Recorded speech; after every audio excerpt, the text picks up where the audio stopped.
বিহুত মোৰ প্ৰয়াত পিতৃৰ সোঁৱৰণত এখন খেল কৰিছে আৰু আজি মই আহি সঁচাকৈ খুব আনন্দ অনুভৱ কৰিছো যে সকলোৱে উৎসাহেৰে এই খেল উপভোগ কৰিছে আৰু এটা সুন্দৰ পৰিৱেশ আৰু আমি সদায় বিচাৰো যে বিশেষকৈ মানে মফচলীয়া অঞ্চলে হওক গ্ৰাম্যাঞ্চলে হওক সকলোতে খেলৰ পৰিৱেশ আমি বঢ়াব লাগে সেইকাৰণে আমাৰ চৰকাৰে খেল মহাৰণৰ পৰা আদি কৰি যথেষ্ট ক্ৰিয়াৰ কাম কৰাৰ চেষ্টা কৰিছে যাতে গ্ৰাম্যাঞ্চল অঞ্চলসমূহত বা মফচলীয়া অঞ্চলত ক্ৰীড়াৰ পৰিৱেশ বৃদ্ধি কৰি যুৱ সমাজক কনষ্ট্ৰাকটিভ কামত আমি লগাব পাৰোঁ আৰু সেইকাৰণে মই ইয়াৰ কাৰ্যকৰ্তাসকলক ধন্যবাদ জ্ঞাপন কৰিছোঁ এখন সুন্দৰ ক্ৰিকেট খেলৰ আয়োজন কৰি ইয়াত এটা সুন্দৰ পৰিৱেশ দিছে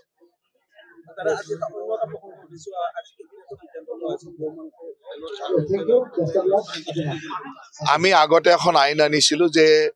যিকোনো ধৰ্মানুষ্ঠান থকা আমাৰ সনাতনী ধৰ্মানুষ্ঠান থকা অনুষ্ঠানৰ 5 কিলোমিটাৰ ব্যাসাৰ্ধৰ ভিতৰত গোমাংস ভক্ষণ গোমাংস বিক্ৰী ইত্যাদিত আমি এটা ব্যৱস্থা বাধা নিষেধ আনিছিলো এতিয়া গোটেই অসম জুৰি আজিৰ কেবিনেটে এটা সিদ্ধান্ত লৈছে যে গোটেই অসম জুৰিয়ে কোনো ৰাজহুৱা স্থানতে গোমাংস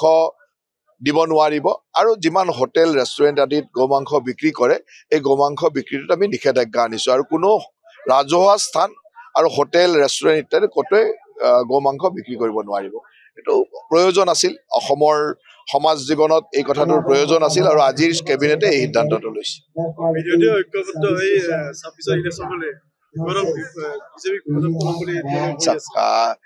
বিৰোধী বা কোন আমি এতিয়ালৈকে ধৰিবই পৰা নাই কথাটো এইটোৱে চবে নিজকে বিৰোধী বুলি ভাবে এতিয়া 4-5টা দলে নিজকে বিৰোধী বুলি ভাবি আছে আমি এটা কথা জানো যে এইবাৰ আমাৰ যিমান আসন আছে অহা বছৰ তাতকৈ আসন বৃদ্ধি হ'ব আৰু তাৰ কাৰণে আমি কাম কৰি আছো গতিকে আমি মানে